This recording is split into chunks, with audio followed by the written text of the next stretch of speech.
Nah, saudaraku sekalian, minggu lalu saya sudah menyampaikan tentang nilai ya, nilai di dalam ya ketaatan. Dan saudaraku sekalian, minggu lalu kita belajar bahwa nilai ya dalam ketaatan adalah sifat yang penting di dalam ketaatan itu adalah kerendahan hati ya. Dan saudaraku sekalian, ada satu hal yang saya rindu saudara ingat ya, bahwa ketika kita mau rendah hati, ketika kita mau bisa merendahkan diri kita, maka kita mesti punya apa? Kita mesti memiliki penyangkalan diri. Artinya saudara harus bisa menyangkal diri saudara. Kalau kita tidak bisa menyangkal diri kita, maka kita sulit untuk merendahkan diri. Kita sulit untuk merendahkan hati. Jadi saya rindu saudara mengerti dan saudara belajar. Kalau mau rendah hati, mari kita belajar menyangkal diri. Kadang-kadang ini adalah perkara yang susah.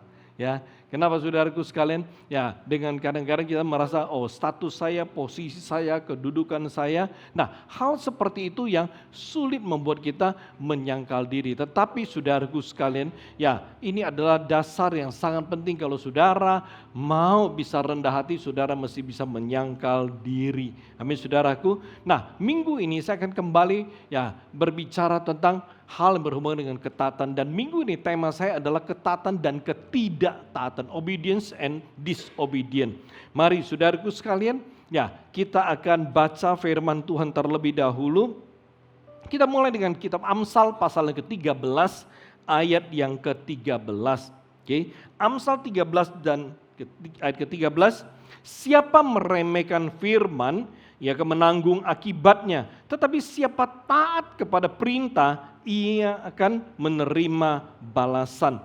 Kita lihat lagi di Kisah Rasul pasal yang ke-5 ayat ke-29.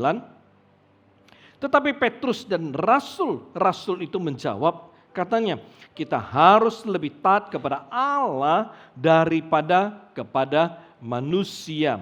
Terakhir, 1 Petrus pasal yang pertama ayat 22a. Ya, 1 Petrus ayat yang pertama ya 22a, karena kamu telah menyucikan dirimu oleh ketaatan kepada kebenaran. Nah, saudaraku sekalian, ayat-ayat ini saudara catat aja dan saudara bisa baca ulang kembali nanti di rumah. Nah, saudaraku sekalian, ketika kita berbicara mengenai ketaatan, saya kembali akan mengawali ya dengan definisi ketaatan yang minggu lalu saya juga sampaikan. Kenapa? Apabila kita mengerti definisinya, maka kita akan lebih mudah ya untuk belajar berjalan di dalam ketaatan. Mari kita lihat definisi ketaatan. Ketaatan itu adalah melaksanakan semua perintah, arahan dan aturan yang telah ditetapkan ya dengan apa? Dengan tepat serta sesuai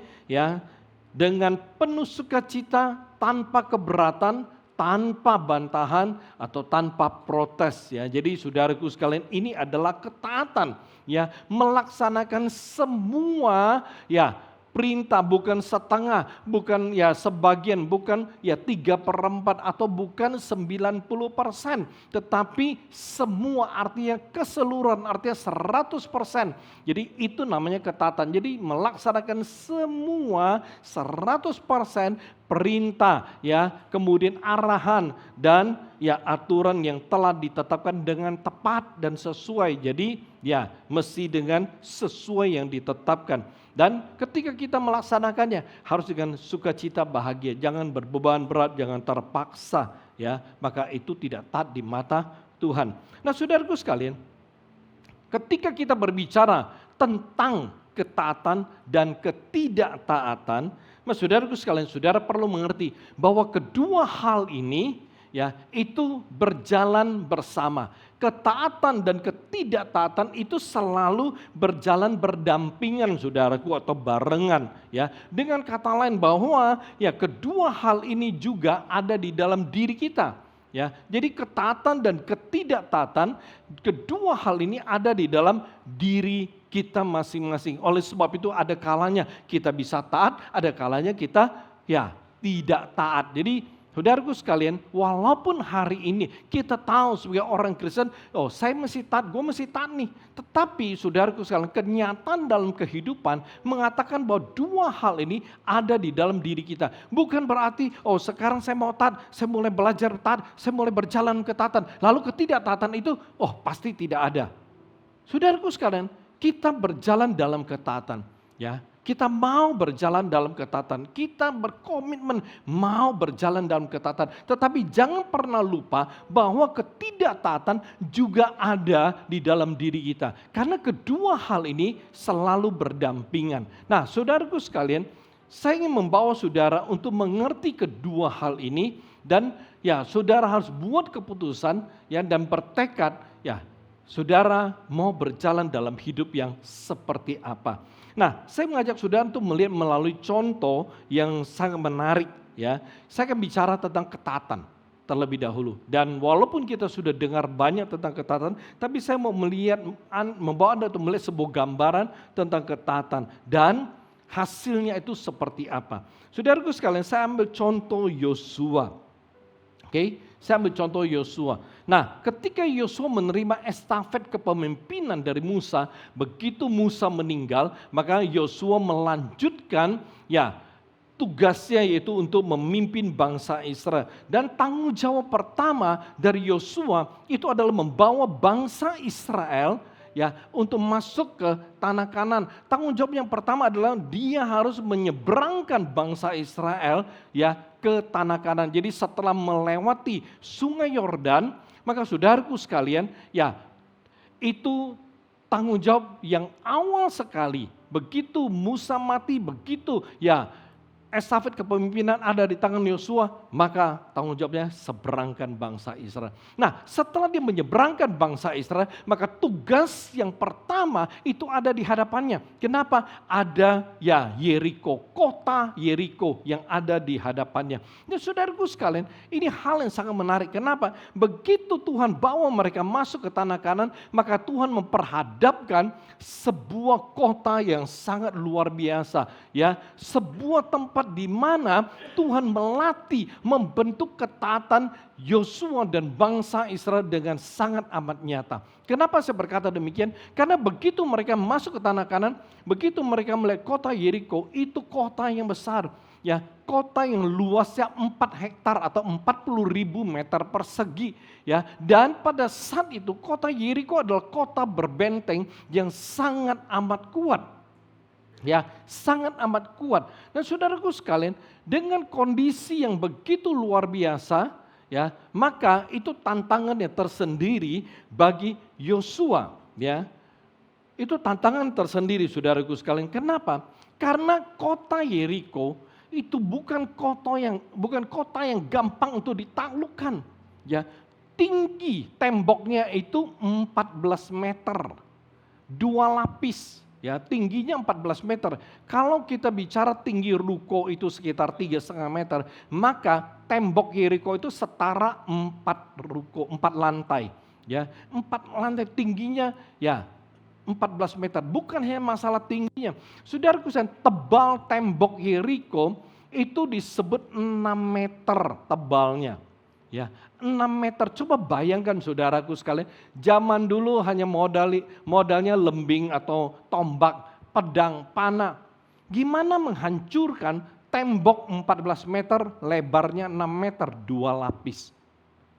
Ya, kalau sekarang mah gampang, kita roket aja atau kita bom aja, itu pasti hancur. Tapi zaman dulu, saudaraku sekalian perhatikan, begitu Yeriko itu ada di hadapan Yosua dan bangsa Israel, itu memperlihatkan sebuah ketidakmustahilan di depan mata mereka. Ya, kalau secara manusia, ya pada saat itu benar-benar itu adalah sebuah kemustahilan untuk menghancurkan itu kota. Itu kenyataan. Tetapi saudaraku sekalian, ya hal yang sangat menarik adalah kita bersyukur. Ya, Tuhan kita adalah Tuhan yang Maha Kuasa. Dan dia Tuhan yang memberikan janji bahwa bagi dia tidak ada mustahil, dan itu berlaku bukan hanya pada masa ini, tapi itu juga berlaku ya pada masa yang lalu. Ya, Tuhan berkata sebab bagi dia tidak ada mustahil, itu di Lukas pasal yang pertama ayat ke-37. Sebab bagi Allah tidak ada mustahil. Dan saudaraku sekalian, yang menarik adalah ketika Yosua berhadapan dengan Yeriko, perhatikan bagaimana cara Tuhan memimpin. Kita lihat Yosua pasal yang ke-6, saudaraku boleh catat. Kita akan baca dari ayat ke-3 sampai ayat ke-5 terlebih dahulu. Ya, kitab Yosua pasal yang ke-6, 3 sampai yang ke-5. Haruslah kamu mengelilingi kota itu, yakni semua prajurit harus mengedari kota itu sekali saja. Demikianlah harus engkau perbuat 6 hari lamanya. Dan 7 orang imam harus membawa 7 sangkakala tanduk domba di depan tabut. Tetapi pada hari yang ke-7, 7 kali kamu harus mengelilingi kota itu sedang para imam meniup sangkakala. Ayat ke-5, apabila sangkakala tanduk domba itu panjang bunyinya dan kamu mendengar bunyi sangkakala itu, maka haruslah seluruh bangsa bersorak dengan sorak yang nyaring, ya, maka tembok kota itu akan runtuh. Lalu bangsa itu harus memanjatnya masing-masing langsung ke depan. Ayat ke-20 kita lompat. Lalu bersoraklah bangsa itu, sedang sangkakala ditiup, segera sesudah bangsa itu mendengar bunyi sangkakala, bersoraklah mereka dengan sorak yang nyaring, maka runtuhlah tembok itu. Lalu mereka memanjat masuk ke dalam kota, masing-masing langsung ke depan dan merebut kota itu. Perhatikan saudaraku, itu tidak gampang. Ya, bayangkan, ya seluruh prajurit, semua prajurit, ya sebut saja saudaraku sekalian, ya Israel yang keluar dari tanah Mesir, laki-laki dewasa 2 juta. Ya, dan sampai ketika mereka menyeberang, mereka masuk ke tanah Kanaan, ya Israel mempunyai tentara yang siap berperang, tanda kutip jago, ya berperang ada 600.000 saat itu. Ya, dikatakan Alkitab seluruh prajurit harus mengelilingi kota Yeriko, para imam yang bawa tabut dan para peniup sangkakala. Jadi saudaraku sekalian, perhatikan. Tuhan bilang 6 hari sekali aja keliling. Kita sebut aja yang mudanya 600 tentara. 600.000 tentara berjalan mengelilingi 4 hektar sekali. Okay?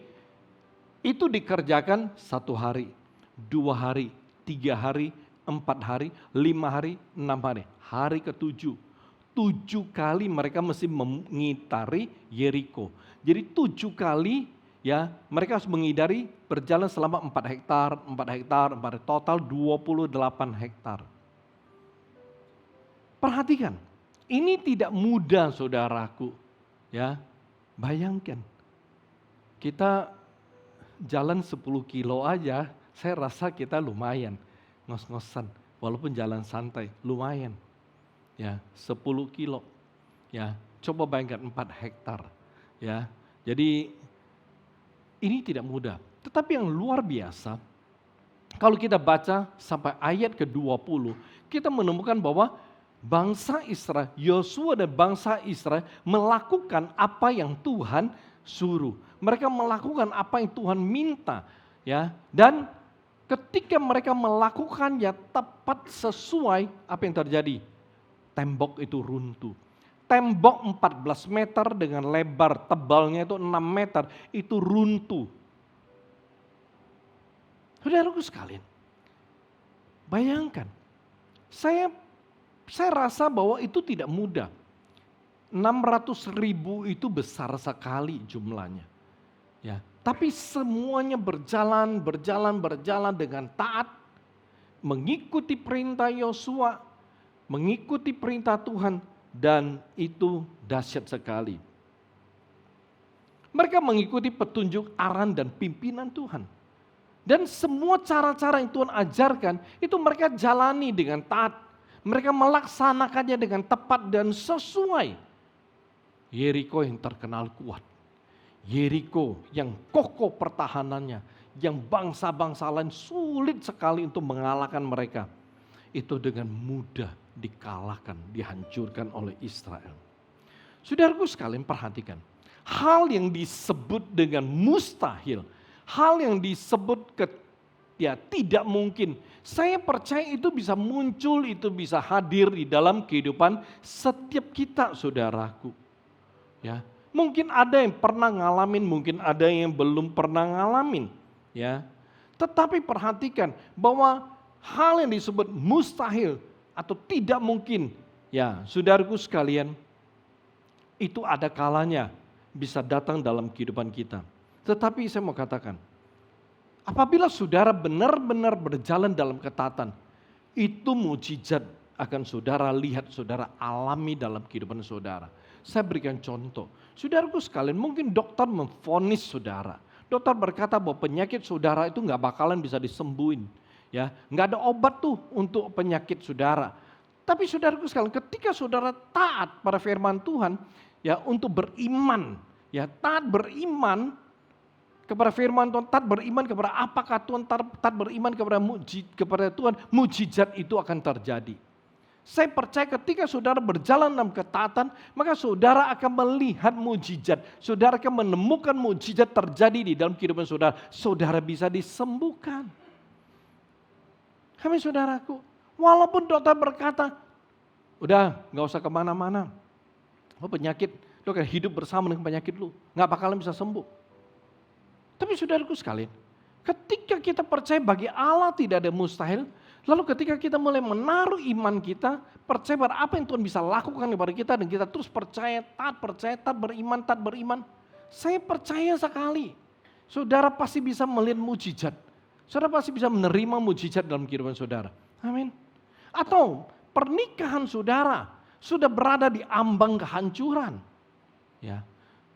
Tapi saudara taat beribadah kepada Tuhan, ya terus taat berserah kepada Tuhan, ya. Dan ketika saudara taat beribadah, taat berserah, mujizat saudara akan alami. Tuhan pasti bisa pulihkan pernikahan kalian. Dan saya sudah melihat banyak sekali pernikahan yang Tuhan pulihkan. Ya. Atau saudaraku sekalian, mungkin saudara ngalamin masalah keuangan. Setiap bulan hidup saudara pas-pasan, tapi ada kalanya saudara defisit. Tetapi ketika saudara taat pada firman Tuhan, taat pada persepuluhan, taat untuk menabur bagi pekerjaan Tuhan, ya, bagi kebutuhan pelayanan, saya percaya saudaraku sekalian, waktu saudara taat, Tuhan akan buka tingkap langit dan mencurahkan berkat-Nya atas kehidupan saudara. Dan saudara pasti ya bisa menuai pada waktunya. Ya, banyak orang Kristen saudaraku sekalian, ya mereka nabur, betul, tetapi mereka nggak nuai pada waktunya. Kenapa bisa demikian? Karena benih yang mereka tabur itu benih yang rusak. Apa yang dimaksud dengan benih yang rusak? Benih yang rusak adalah waktu saudara beri, waktu saudara naburnya terpaksa. Suatu saudara nabur, saudara bersungut-sungut, waduh banyak sekali persembahan, dikit-dikit persembahan, aduh nggak habis-habis nih persembahan. Ketika saudara bersungut-sungut, itu saudara nabur sampai bersungut-sungut, saudara beri dengan terpaksa, dengan penuh beban, nggak bahagia, nggak rela, tidak sesuai dengan kehendak Tuhan, itu benih yang saudara tabur, itu benih rusak.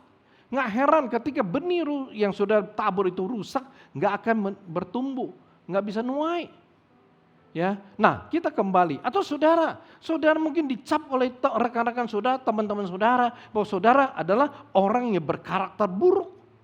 Tapi saudaraku sekalian, saudara taat baca firman, terus taat baca firman, lalu taat untuk melakukan itu firman, mujizat akan terjadi.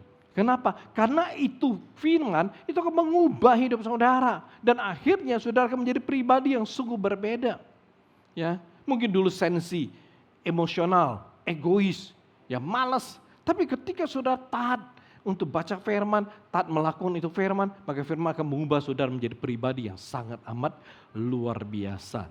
Jadi saudaraku sekalian perhatikan, saya mau katakan, ketika saudara hidup di dalam ketaatan, maka saudara pasti bisa melihat kuasa dan penyertaan Tuhan yang sangat amat luar biasa di dalam kehidupan saudara.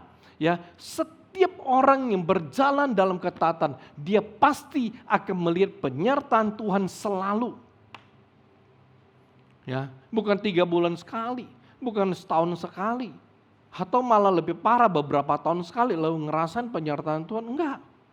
Karena saya sangat percaya, Karena begitu saudara terus berjalan dalam ketaatan, maka penyertaan Tuhan akan senantiasa ada di dalam hidup saudara. Amin. Nah, kita kembali. Saudaraku sekalian, tadi saya sudah katakan dengan statement di depan bahwa ketaatan selalu berjalan berdampingan dengan ketidaktaatan. Perhatikan, ya. Ini maksudnya seperti ini. Di mana ada ketaatan, di situ ada ketidaktaatan. Itu bisa terjadi, ya. Ada orang yang mau taat, tetapi godaan untuk tidak taat itu selalu ada. Ketika ada orang mau taat atau ketika Anda mau taat, pasti ada tantangan untuk tidak taat. Atau ada orang yang sudah berjalan dalam ketaatan tapi bisa berubah menjadi tidak taat, saudaraku. Ya. Kenapa? Karena ketaatan dan ketidaktaatan itu ada di dalam diri setiap orang. Ya, ketaatan dan ketidaktaatan adalah dua hal ya yang tidak jauh-jauh itu berjalan bersama, hidup bersama dengan Anda. Ya, saudara, ya hidup dalam ketaatan. Saudara bertekad, saudara pengen hidup dalam ketaatan. Tetapi saudaraku sekalian, ketidaktaatan itu tidak pernah menyingkir dari hidup saudara. Ya, walaupun saudara bertekad, saudara berjanji, saudara ya fokus agar saudara bisa taat dengan maksimal. Tapi ketidaktaatan itu selalu ada dalam hidup saudara. Menunggu kesempatan untuk membuat saudara tidak bisa taat. Oleh sebab itu ini menjadi tantangan yang sangat luar biasa bagi kita hari ini sebagai orang Kristen. Ya, nah saudaraku sekalian, saya mengajak saudara untuk kembali melihat contoh ya lanjutan dari firman Tuhan yang kita baca tentang Yosua. Saudaraku sekalian perhatikan.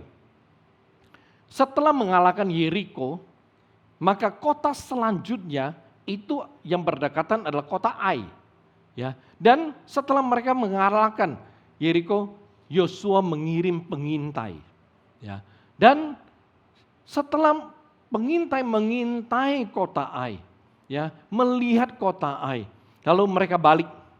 Dan mereka berkata dengan penuh ya keyakinan, ya optimis. Dan mereka berkata kepada Yosua, memberi laporan yang luar biasa. Ya, dan mereka berkata, itu kota Ai kota kecil, jauh lebih kecil dari Yeriko. Ya, jadi mereka bilang, gak perlu kirim semua tentara. Mereka bilang bahwa populasi kota Ai itu 12.000, 10 sampai 12.000 populasi penduduknya. Jadi Yosua membayangkan, oh kalau begitu tentara mereka paling 2.000 sampai 3.000, bisa aja kurang. Ya, oleh sebab itu, saudaraku sekalian, Yosua lalu pilih 3.000 ya tentara yang ya lumayan jago berperang. Dia pilih 3.000 karena dia berhitung, ya tentara Ai 2.000 sampai 3.000. Ya kalau kirim 3.000 yang jago berperang harusnya pasti bisa menang. Dan apa yang terjadi saudaraku sekalian? Waktu mereka berangkat, ya itu populasi sekitar 10-12 ribu, saudara bisa baca kalau nggak salah di Yosua 8 ayat ke-25. Nah saudaraku sekalian, waktu mereka berangkat mau berperang dengan kota Ai, itu 3.000 tentara berangkat dengan penuh optimis. Mereka yakin, oh pasti mudah nih ngalahin Ai. Tetapi apa yang terjadi? Saudaraku sekalian, itu di luar bayangan mereka. Ketika mereka menyerang Ai, ya kenyataan dan kejadian terjadi adalah mereka dipukul balik oleh kota Ai. Malah ada 36 dari tentara dari bangsa Israel gugur. Mereka semua lari. Dan apa yang terjadi saudaraku? Ketika mereka balik sampai ke Yosua, mereka mengatakan bahwa mereka dikalahkan oleh bangsa Ai. Alkitab berkata apa? Saudaraku sekalian, kita akan baca bersama. Karena Yosua berpikir, mengapa bangsa Israel yang disertai Tuhan bisa dikalahkan? Ya, atau mungkin kita juga bisa berpikir, kenapa bangsa Israel yang disertai Tuhan itu bisa dikalahkan? Ya, mengapa Israel bisa kalah dengan pasukan yang kecil? Ya, penyebabnya sederhana, satu saja. Penyebabnya adalah ketidaktaatan satu orang. Kita baca di dalam Yosua pasal 7, kita mulai dengan ayat pertama. Ya, Kitab Yosua pasal yang ke-7 ayat pertama, tetapi orang Israel berubah setia dengan mengambil barang-barang yang dikhususkan itu. Karena Akan bin Karmi bin Zabdi bin Zera dari suku Yehuda mengambil sesuatu dari barang-barang yang dikhususkan itu. Lalu bangkitlah murka Tuhan terhadap orang Israel. Kita lompat ke ayat keempat. Ya, maka berangkatlah kira-kira 3.000 orang dari bangsa itu ke sana, tapi mereka melarikan diri di depan orang-orang Ai. Ayat ke-6, Yosua pun mengoyakkan jubahnya dan sujudlah ia dengan mukanya sampai ke tanah di depan tabut Tuhan hingga petang. Bersama dengan para tua-tua orang Israel sambil menaburkan debu ke atas kepalanya, itu adalah tanda berkabung. Ya. Ayat 10, lalu berfirmanlah Tuhan kepada Yosua, bangunlah, mengapa engkau sujud demikian? Ayat 11, orang Israel telah berbuat dosa. Mereka melanggar perjanjianku yang kuperintahkan kepada mereka. Mereka mengambil sesuatu dari barang-barang yang dikhususkan itu. Mereka mencurinya, mereka menyembunyikannya, dan mereka menaruhnya di antara barang-barangnya. Ayat 12, sebab itu orang Israel tidak dapat bertahan menghadapi musuhnya. Mereka membelakangi musuhnya, sebab mereka itu pun dikhususkan untuk ditumpas. Aku tidak akan menyertai kamu lagi jika barang-barang yang dikhususkan itu tidak kamu punahkan dari tengah-tengahmu. Kita lompat ayat 15. Dan siapa yang didapati menyimpan barang-barang yang dikhususkan itu akan dibakar dengan api, ia dan segala sesuatu yang ada padanya, sebab ia telah melanggar perjanjian Tuhan dan berbuat dosa di antara orang Israel. Ayat 18. Ketika disuruhnya keluarga orang itu tampil ke muka seorang demi seorang, maka didapatilah Akan bin Karmi bin Zabdi bin Zera dari suku Yehuda. Ayat 20-21, lalu Akan menjawab Yosua katanya, benar, akulah yang berbuat dosa terhadap Tuhan Allah Israel. Sebab beginilah perbuatanku, aku melihat di antara barang-barang jaran itu jubah yang indah, buatan Sinear, dan 200 sikal perak dan sebatang emas yang 50 sikal beratnya. Aku mengingininya, maka aku ambil. Semuanya itu disembunyikan di dalam kemahku dalam tanah, dan perak itu dibawa sekali. Perhatikan saudaraku sekalian, ketidaktaatan akan menghasilkan pemberontakan. Oke? Pemberontakan akan menjadi sebuah kesalahan di hadapan Tuhan. Dan kesalahan di hadapan Tuhan akan membuat kita tuh gagal dalam kehidupan kita. Dia akan mendatangkan kegagalan. Menarik saudaraku sekalian. Saudara perhatikan firman Tuhan yang kita baca. Ya. Tuhan itu memberi perintah. Waktu mereka nyerang Jericho, maka semuanya ya, orang-orang dibunuh, ternak dibunuh, barang-barang yang ada itu semua dihancurkan. Okay? Nah, ketidaktaatan Akan ya, itu telah membawa dampak yang buruk sekali bagi bangsa Israel. Sederhana saudaraku sekalian, ya. Ketidaktaatan satu orang, ya. Ketidaktaatan Akan itu kemudian mencemarkan seluruh bangsa Israel di hadapan Tuhan. Dan itu menyebabkan mereka ditinggalkan oleh Tuhan. Dan ketika mereka ditinggalkan Tuhan, yang terjadi adalah mereka gagal mengalahkan dan merebut kota Ai. Saudaraku sekalian, ketidaktaatan satu orang. Ya.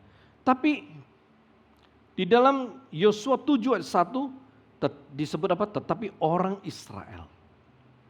Jadi satu orang tidak taat itu menodai seluruh bangsa. Oleh sebab itu karena satu orang tidak taat, Tuhan melihat seluruh bangsa itu tidak taat. Oleh sebab itu Tuhan berkata bahwa orang Israel telah berubah setia. Padahal Akan yang mencuri. Saudaraku sekalian, Akan ya, sebelum-sebelumnya dia selalu taat.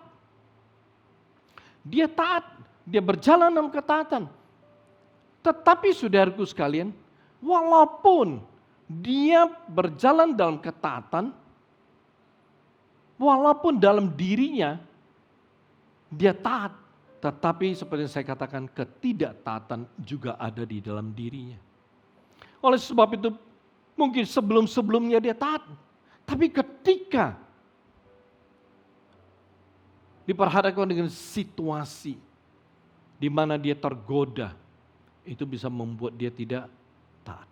Ingat minggu lalu saya khotbah, saya bilang begini, ketika seseorang berada di dalam pergumulan, itu seringkali ada godaan untuk tidak taat. Minggu lalu saya berikan contoh, kita tahu bahwa kita masih bayar persepuluhan, tapi ketika kita sedang bergumul punya kebutuhan, kita bisa saja tidak taat untuk nggak bayar. Kita merasa bahwa gue lagi ada kebutuhan. Nah saudaraku sekalian, perhatikan, kadang-kadang godaan itu bisa ada dan bisa datang dalam kehidupan kita ketika kita berada di dalam pergumulan. Walaupun kita selalu berjalan dalam ketaatan, ketidaktaatan itu bisa saja menyerang kita. Sama dengan Akan. Dia selalu taat. Tetapi ketika menyerang Yeriko, dia tidak taat. Oleh sebab itu, ingat saudaraku, ya, ketidaktaatan dan ketaatan dua hal walaupun berbeda tetapi hidup bersama dan itu ada di dalam diri kita. Karena itu hati-hati, ya. Karena ketidaktaatan akan membuat kita berontak. Ya, ketika saudara mulai tidak taat, ya. Contoh saudara tidak taat dengan firman Tuhan, saudara berontak tanpa saudara sadari. Saudara tidak taat kepada perintah Tuhan, ya, maka saudara akan memberontak tanpa saudara sadari. Ya, atau saudaraku sekalian, ya, ketika istri tidak taat pada suami, istri akan berontak. Ya, walaupun mungkin tidak kelihatan, tapi dalam hati itu mungkin enggak senang, itu berontak. Ya, oleh sebab itu saudaraku sekalian, perhatikan kalau itu terjadi, ya, maka itu adalah sebuah kesalahan di mata Tuhan. Ya, dan kesalahan itu akan mendatangkan kegagalan. Nah, saudaraku sekalian perhatikan. Setiap ketidaktaatan akan selalu menghasilkan dampak buruk. Ketidaktaatan akan membawa dampak buruk bagi bangsa Israel. Perhatikan contoh lainnya, ketidaktaatan Adam dan Hawa itu membuat dosa masuk ke dalam dunia. Ketidaktaatan Musa, ya, waktu Tuhan bilang lu perintahkan saja itu batu mengeluarkan air, tapi Musa pukul, dia nggak taat di hadapan Tuhan. Dampaknya apa? Tuhan tidak kasih dia masuk ke tanah Kanan. Tuhan hanya kasih dia izin untuk melihat, ya, tanah Kanan dari Gunung Nebo. Nah, itu yang sering terjadi kalau kita habis dari Israel keluar kita ke Jordania, kita ke Nebo. Dari Nebo kita melihat ke bawah, lurus itu tanah Kanaan. Tempat di mana Musa lihat. Nah, saudaraku sekalian, perhatikan, ketidaktaatan Saul, ya, itu membuat Tuhan menggantikan dia dengan Daud. Padahal Tuhan menetapkan bahwa dia akan menjadi raja bangsa Israel, dia dan keturunannya. Tapi karena dia nggak taat, dia itu tidak boleh mempersembahkan korban karena dia bukan nabi, dia bukan imam. Tapi dia mempersembahkan. Akhirnya apa yang terjadi? Tuhan berkata, aku akan menggantikan dia dengan orang lain. Oleh sebab itu gak heran. Ya, Saul kemudian digantikan oleh Daud. Atau Yunus, saudaraku sekalian. Ya, Tuhan suruh dia pergi Niniwe, dia gak mau. Dia mau berontak. Hasil apa? Tuhan kasih nginep di dalam hotel ikan paus. 3 hari 3 malam. Saudaraku sekalian, setiap ketidaktaatan itu selalu akan menghasilkan dampak. Oleh sebab itu mari kita belajar, saudaraku. Ya, belajar apa? Belajar untuk benar-benar ya berjalan dalam ketaatan, belajar untuk hidup fokus bagaimana bisa taat, berjalan terus untuk merendahkan hati, merendahkan diri supaya kita bisa taat. Dan kita terus berdoa, berjaga-jaga minta kasih karunia Tuhan agar kita bisa ya berjalan dalam ketaatan. Nah, saudaraku sekalian, secara gerejawi ya, ketaatan ya itu akan menghasilkan kesatuan. Dan saudaraku sekalian, kesatuan itu akan menghasilkan kekuatan. Ya, contohnya saudaraku sekalian, misalnya seperti ini. Ya, gereja, jemaat, semua jemaat taat. Ya, nah, ketika semua jemaat taat, maka ada kesatuan yang dihasilkan di dalam gereja tersebut. Ya, jadi contohnya kalau semua jemaat itu taat, maka ya kesatuan akan muncul. Satu visi, satu misi, satu hati. Ya. Dan saudaraku sekalian, perhatikan, kalau jemaat sudah satu hati, satu visi, satu misi, saya percaya, maka satu dompet juga akan terjadi. Amin, saudaraku. Ya. Nah, perhatikan, ya, saya berikan contoh, ya. Kalau jemaat semua gereja bisa satu hati, satu visi, satu misi, bahkan satu dompet, maka itu akan menjadi kekuatan bagi gereja tersebut. Contoh sederhana yang di depan mata saudaraku. Besok pembangunan akan start ruko sebelah. Ya, duitnya ada nggak? Iman ada. Ya, kita sudah sign kontrak untuk buat atap dan tembok 149 juta bla bla bla begitu.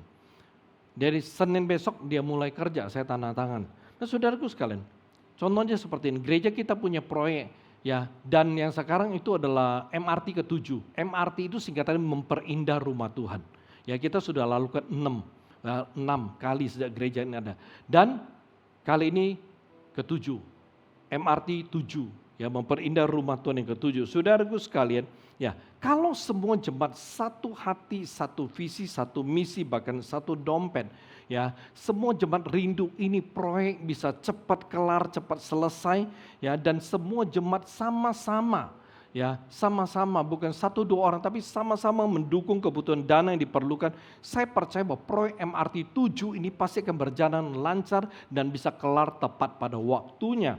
Tapi sebaliknya apabila jemaat nggak mau taat, nggak mau satu hati, nggak mau satu visi, satu misi, ya nggak mau sepikir, nggak mau sejalan dan lainnya, maka ya ini akan bawa dampak dan pengaruh.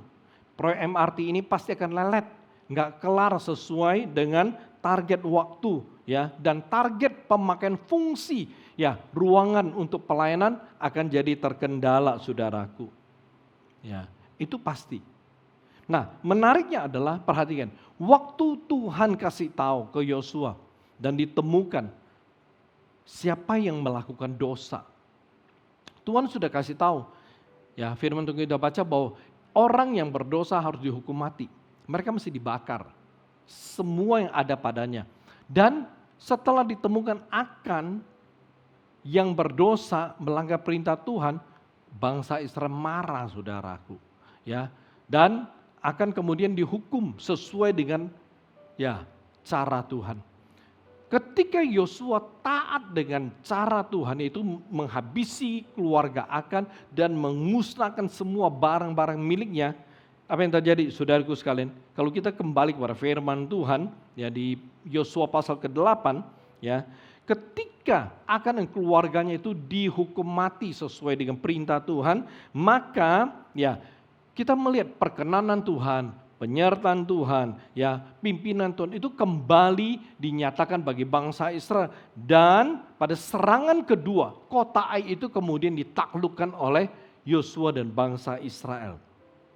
Saudaraku sekalian, perhatikan di sini ada perbedaan yang sangat signifikan antara ketaatan dan ketidaktaatan. Ada perbedaan yang sangat nyata, ya. Dan hasil dari kedua hal ini adalah berbanding terbalik. Ketaatan akan mendatangkan penyertaan Tuhan, kuasa Tuhan, berkat Tuhan, ya, pimpinan Tuhan, ya, dalam kehidupan mereka yang taat. Tetapi, ya, mereka yang tidak taat, mereka memberontak, saudaraku sekalian, dalam kehidupan mereka. Ada kegagalan, ada penderitaan, ada kesusahan, bahkan ada kutuk di dalam kehidupan mereka. Dua hal yang berjalan berdampingan, dua hal yang ada di dalam hidup diri kita. Tetapi perhatikan, hasil dari dua hal itu berbanding terbalik. Oleh sebab itu hari ini saudaraku sekalian, pilihan ada di tangan kita. Ya, Tuhan tidak pernah akan memaksa saudara untuk taat, tapi Tuhan memberikan kebebasan kepada saudara. Ketika saudara sudah mengerti kebenaran dan saudara tahu bahwa kebenaran itu memerdekakan saudara, maka saudara bisa memilih mau hidup dalam ketaatan atau ketidaktaatan. Ya, oleh sebab itu pilihan ada di tangan saudara. Saudara sendiri memutuskan. Saudara mau hidup seperti apa? Dan ya Tuhan memberi kebebasan bagi saudara untuk memilih. Konsekuensi dari pilihan selalu menjadi tanggung jawab kita. Ya, dan berkat kutuk ada di tangan kita. Kalau saudara memilih taat, saya percaya saudara akan diberkati. Tapi ketika saudara memilih untuk tidak taat, berontak, maka ya kutuk akan datang dalam kehidupan saudara. Oleh sebab itu mari kita belajar cerdas. Ya, kita belajar walaupun tidak mudah, Untuk berjalan dalam ketaatan itu tidak mudah, saudara. Ya, ada tantangan yang sangat besar. Tapi ketika saudara minta kasih karunia Tuhan, saudara rindu mau untuk berjalan dalam ketaatan, saya percaya Tuhan itu pasti akan menyertai saudara. Tuhan akan kasih kekuatan sehingga saudara mampu untuk taat. Amin. Kita tundukkan kepala. Mari saudaraku sekalian, saat ini saya mengajak saudara untuk merenungkan kebenaran firman Tuhan hari ini. Ketaatan dan ketidaktaatan. Saya tidak tahu hari ini ya saudara berjalan dalam ketaatan atau ketidaktaatan. Atau saudara berjalan ya berbarengan. Ada kalanya dalam hal tertentu saudara taat pada Tuhan. Tapi ada hal tertentu saudara tidak taat kepada Tuhan. Saudaraku sekalian, perhatikan, kita tidak pernah bisa berdiri di dua perahu. Kita mesti membuat keputusan. Kalau kita mau berkenan kepada Tuhan, kalau kita mau dipimpin Tuhan, maka kita mesti taat pada Tuhan 100%. Kalau kita sungguh-sungguh rindu bahwa hidup kita itu di tangan Tuhan. Tuhan yang menyertai, Tuhan yang menuntun, bahkan Tuhan yang mengelola hidup kita. Kalau memang itu kerinduan kita, kita mesti belajar taat. Kita mesti belajar merendahkan diri kita untuk mentaati dan menjalankan perintah-perintah Tuhan di dalam kehidupan kita. Saudaraku sekalian, mari kita waspada. Selalu dekatkan diri dengan Tuhan sehingga kita peka. Peka kita dipimpin oleh ketaatan atau ketidaktaatan. Kita rindu supaya Tuhan beranugerah atas kita. Karena kepekaan itu sangat penting. Jangan sampai kita tidak taat, tapi kita tidak sadar bahwa kita tidak taat. Sehingga kita terus berjalan dan hidup di dalam dosa tanpa kita sadari. Oleh sebab itu kita minta Tuhan beranugerah. Selalu dekatkan diri kita dengan Tuhan. Sehingga kita bisa menjadi pribadi yang taat, kemudian peka. Sehingga kita senantiasa tahu, cepat tanggap. Begitu kita sadar kita tidak taat, kita bisa cepat berubah, cepat bertobat, cepat berbalik kepada Tuhan. Cepat untuk taat kembali. Renungkan saudaraku. Saya berikan waktu bagi saudara untuk berdoa, bertekad di hadapan Tuhan, minta kasih karunia Tuhan. Haleluya Jesus.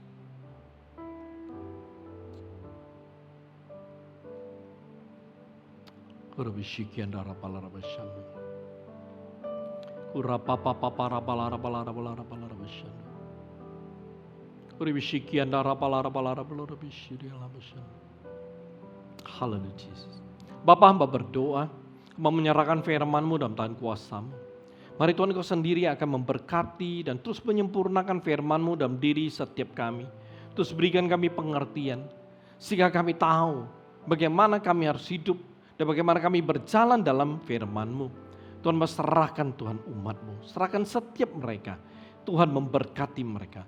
Tuhan terus meneguhkan mereka, memberikan mereka kekuatan, lepas kekuatan, sehingga mereka boleh selalu berjalan dalam ketaatan kepada-Mu. Berjalan dalam ketaatan kepada otoritas.